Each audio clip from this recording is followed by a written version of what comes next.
there's a moment in Jesus' life, just toward the end, when Jesus goes and he visits some good friends of his. This comes from John chapter 12. 6 days before the Passover, Jesus came to Bethany, where Lazarus lived, whom Jesus had raised from the dead.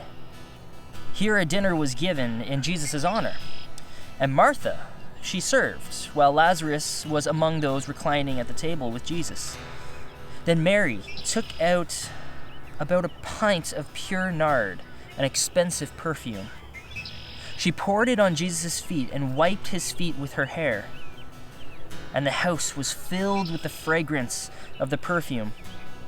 But one of his disciples, Judas Iscariot, who was later to betray him, objected. Why wasn't this perfume sold and the money given to the poor?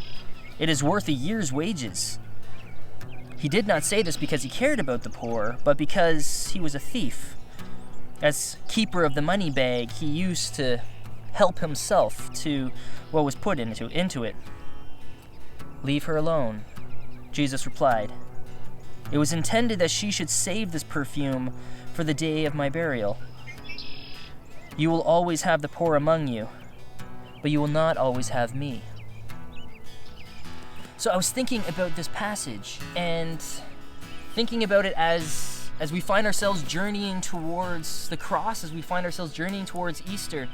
And it got me thinking about the dynamics going on in this scene, at this supper. You see, we know Mary and Martha, and we've met them before in both Mark's gospel and Luke's gospel. And there's a similar dynamic between the sisters. Martha is the one who is busy at work. She's in the kitchen in this particular telling, and she's making dinner. She's the one who's serving. And Mary is the one who, she's not helping out. She's at Jesus' feet. But this time she's not just sitting and listening. This time she takes ridiculously expensive perfume and she pours it on his feet, and she starts to wipe his feet with her hair. Now, in order for her to do this, that would mean that she would have to let her hair down, and in this culture, in the first century, this would have been a very shameful thing for a woman to do. And yet we see her worshiping Jesus in this way, that she doesn't really care. She risks a lot of judgment just in order to wash Jesus' feet. And we see some of the pushback. Judas, who at this point, I know that we all have our biases and kind of our discrimination toward Judas because we know what he does, and even John kind of hints at it here in this passage that he's going to betray Jesus. But if we think about this passage and we think about this scene from the perspective of all the other disciples, everyone else in that room, no one would have suspected anything from Judas. They wouldn't have seen him as the betrayer. Instead, they would have just seen one of their own making a very good point that this is very expensive perfume, and so why would she waste it in many respects on Jesus' feet when it could have been better used for selling and giving the money to the poor? They would have seen the guy who volunteered to be the group's treasurer just thinking about, let's use this money for ministry. Why not? So it got me thinking about all these different dynamics going on. And then, just turning that back on myself and thinking about as we find ourselves in this Holy Week, working our way toward Easter, thinking about what it means to be Jesus' follower, Jesus' disciple in this time, it got me asking, what character do I resonate with in this passage? Am I Mary? Am I like Mary? Am I shamelessly worshiping Jesus, no matter what the consequence? Am I risking the wrath of my siblings? Risking the wrath of Martha, who's busy at work, and yet here I am, communing and spending time with Jesus.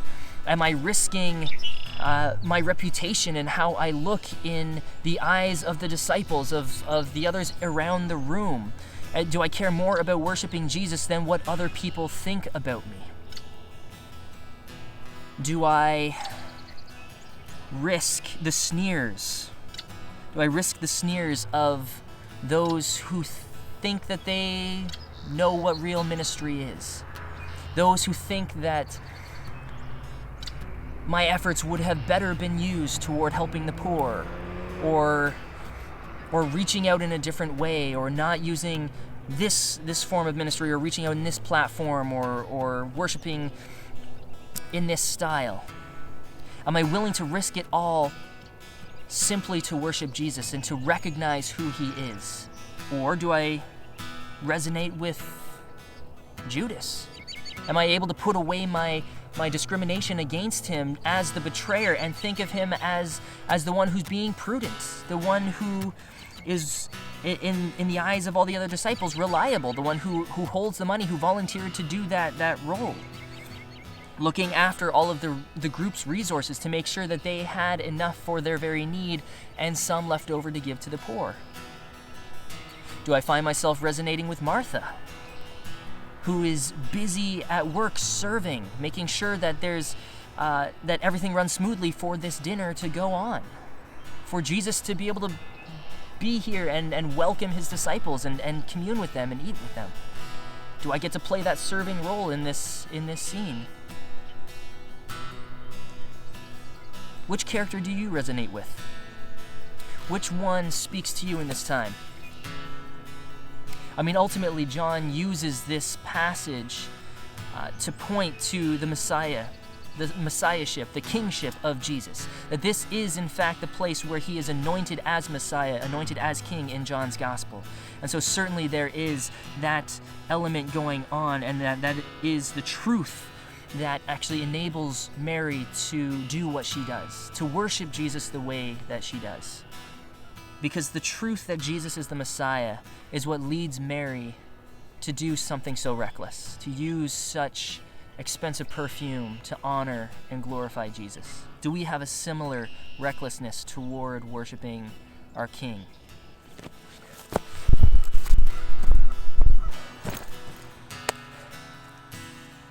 And so as you contemplate today about where you fit into this story, think about how Jesus is inviting you to worship.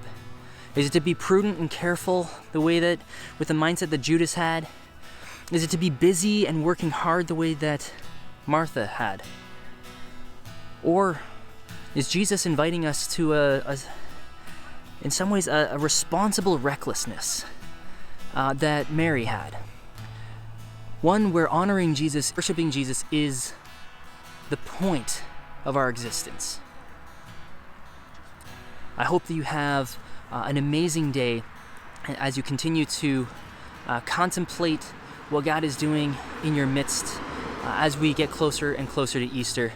God bless you and keep you, and have a wonderful day.